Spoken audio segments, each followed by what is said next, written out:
जय हिंद साथियों।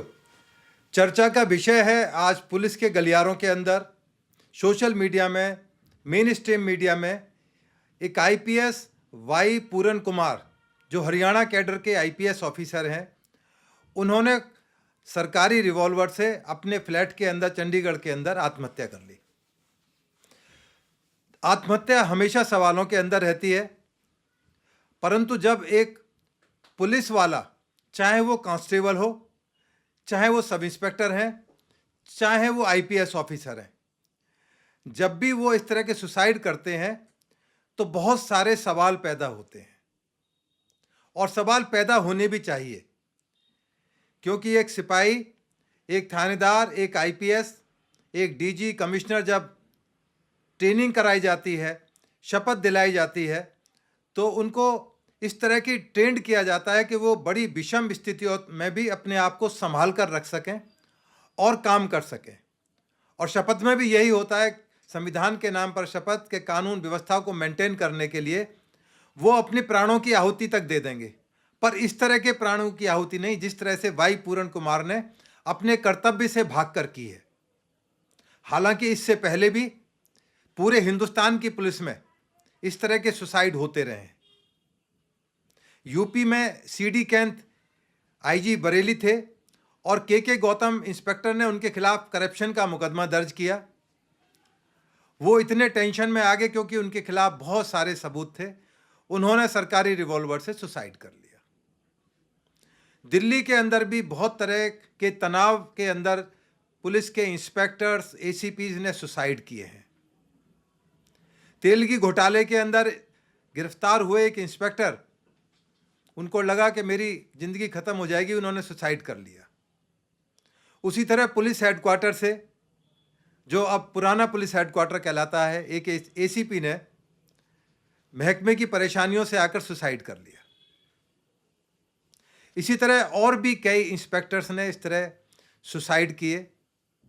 वो उनकी अपनी एक मानसिक स्थिति होती है, परंतु एक आईपीएस ऑफिसर जिसको करोड़ों लाखों लोग फॉलो करते हैं, यदि वो क्षमता नहीं रखता इस तरह की परेशानियों को झेलने की, तो उसको पुलिस विभाग में आने की जरूरत नहीं है। वो गलत जगह पर लैंड कर गया है। जिसकी पत्नी एक आईएएस ऑफिसर है और बड़ी सीनियर पोजीशन है, और खुद भी स्वर्गीय पूरन कुमार आईपीएस थे और एडिशनल डीजी रैंक के अधिकारी थे, छोटे अधिकारी नहीं थे। अब उनका ये कहना कि मुझे हैरेसमेंट किया गया, मुझे परेशान किया गया, बार बार ट्रांसफर किया गया। इसी हरियाणा स्टेट के अंदर एक अशोक खेमका आईएएस ऑफिसर थे, उनको रॉबर्ट बढेरा जो दामाद जी हैं, उनकी ज़मीन कैंसिलेशन के करने के एवज में 56 ट्रांसफ़र उनके किए गए। सवाल ईमानदारी का और बेईमानी का है, पर इस मामले में अब चूंकि जांच भी हो रही है, एफआईआर हो चुकी हैं। 13 जो ऑफिसर्स थे उसमें आईएएस भी और आईपीएस में, इन्होंने छोड़ा किसी को नहीं है, चाहे वो रिटायर्ड डीजी रहे हों, चाहे सर्विंग हों, अपनी इवन कुलीग जो एसपी तक को नहीं छोड़ा, उन तक के नाम आईएएस ऑफिसर के, वो लिंक थे या नहीं थे, इनके ट्रांसफर थे, वो एक अलग मसला है। परंतु जिस तरह से उन्होंने 8 पेज का एक सुसाइड नोट अपने कोठी के बेसमेंट में लिखा, उसमें बहुत सारे कारण गिनाए गए। उनकी पत्नी ने आकर एक चंडीगढ़ के थाने के अंदर एक कंप्लेंट दी कि इसमें एफआईआर दर्ज की जाए। उसमें एससी एसटी एक्ट का प्रोविजन भी मेंशन किया गया था। सुसाइड तो ये तय है कि उन्होंने अपने ही रिवॉल्वर से सुसाइड किया था, तो मर्डर तो है नहीं। अब सवाल आता है एससी एसटी एक्ट का। बार बार इस चीज को देखा जा रहा है, बल्कि 90% यदि तमाम कंप्लेंट्स हिंदुस्तान में, मैं हरियाणा की बात नहीं कर रहा हूं, दिल्ली की, जहां भी एससी और जनरल वर्ग के बीच में कभी कोई विवाद पैदा हुआ है, तो सबसे पहला एलिगेशन यही होता है कि चूंकि मैं इस वर्ग से आता था इसलिए मुझे हरेसमेंट किया जा रहा है, इसलिए मेरा ट्रांसफर किया जा रहा है, इसलिए मेरे से पैसे मांगे जा रहे हैं। पर इसके पीछे एक और भी पेंच फंसा हुआ है, जो पूरन कुमार की डेथ के पीछे। रोहतक के अंदर एक शराब के व्यापारी, जिन्होंने तमाम सोशल मीडिया पर अपनी बातें रखी हैं और इस बारे में कंप्लेंट भी दी है, एक हेड कांस्टेबल सुशील कुमार जो पूरन कुमार के साथ में पिछले 5 साल से कनेक्टेड था, उसकी तमाम जो चीज़ें थी वो रेगुलेट करता था या मैनेज करता था, उसका घर, उसकी ड्यूटी, उसकी गाड़ी, उसकी तमाम चीज़ें जो एक ऑर्डरली की ड्यूटी होती हैं, क्या वो इतना प्रभावशाली हो गया कि वो अपने एडीजी के खिलाफ या एक आईपीएस के कहने पर या उसके लिए 2.5 लाख रुपए महीने की डिमांड करे, वो भी एक शराब व्यापारी से, कि उसको शराब बेचने की रोहतक रेंज के अंदर एक तरह से पूरा उसको आधार दे दिया जाए या उसके ऊपर पूरा हाथ रख दिया जाए। अब जो शराब व्यापारी हैं वो खुलकर बोल रहे हैं, मुकदमा भी दर्ज हो गया, उसमें सुशील कुमार गिरफ्तार भी हैं, आज जेल में भी हैं।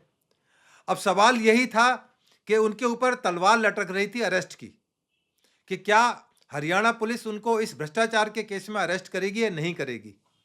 तो वो क्षमता नहीं थी, उनके अंदर गुर्दा नहीं था कि वो सुप्रीम कोर्ट जाते, तमाम कोर्टों में जाते, और आज तो उनकी ही जाति के सबसे बड़े सम्मानित चीफ जस्टिस ऑफ इंडिया, जिन पर अभी भी जूता फेंकने का प्रकरण आया था, उसमें भी यही बात उठी थी कि चूंकि वो एक दलित जाति से हैं इसलिए जूता फेंका गया।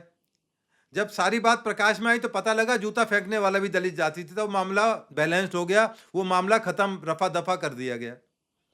तो ऐसी क्या जरूरत थी पूरन कुमार को कि इतना एक्सट्रीम स्टेप पर चले जाएं, और वो भी एक आईपीएस ऑफिसर। तो ये बड़ा ताज्जुब करने वाला सवाल है। अब इंक्वायरी हो रही है, जांच हो रही है, बल्कि मैं तो सरकार से ये रिक्वेस्ट करूंगा कि इसकी निष्पक्ष जांच की जाए। यदि उनकी बात में थोड़ी बहुत भी सत्यता है तो जिम्मेदार अधिकारियों के खिलाफ भी उतनी ही तगड़ी कार्रवाई की जाए, चाहे वो रिटायर्ड अधिकारी भी क्यों ना हो, क्योंकि अब ये एक तरह से ट्रेंड बन चुका है।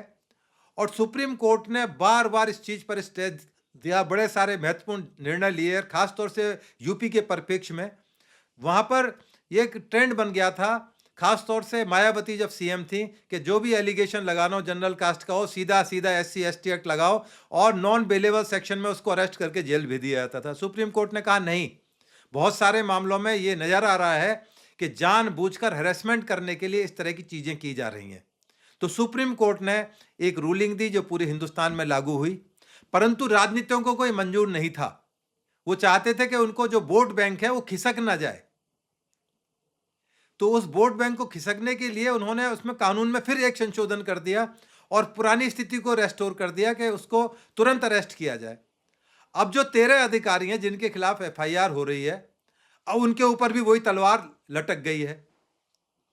बल्कि मैं रिक्वेस्ट करूंगा जांच के लिए CBI से जांच कराई जाए, और उसमें जो, चूंकि इसमें ACP या DSP से नीचे रैंक का अधिकारी जांच नहीं कर सकता, इसलिए मेरी रिक्वेस्ट है कि उसकी जांच भी किसी दलित अधिकारी को दी जाए जिससे निष्पक्षता से जांच हो सके, क्योंकि इसका ट्रायल भी डेजिग्नेटेड कोर्ट में होता है और मोस्टली दलित समाज से आए लोगों को ही उस पद पर बैठाया जाता है, जिससे कि ट्रायल भी निष्पक्ष हो सके।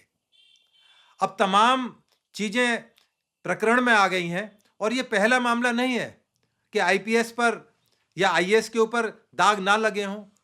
अभी अभी पुणे में जो एक IAS महिला थी वो भागी हुई हैं, उनके माता पिता सारा घर भागा हुआ है। कहने को ऐसी ही बड़ी खबरों के लिए लाइक करें, सब्सक्राइब करें और बेल आइकन दबाना ना भूलिए। DP जैन की रिपोर्ट, नेविद नाउ, सच की आवाज आपके साथ।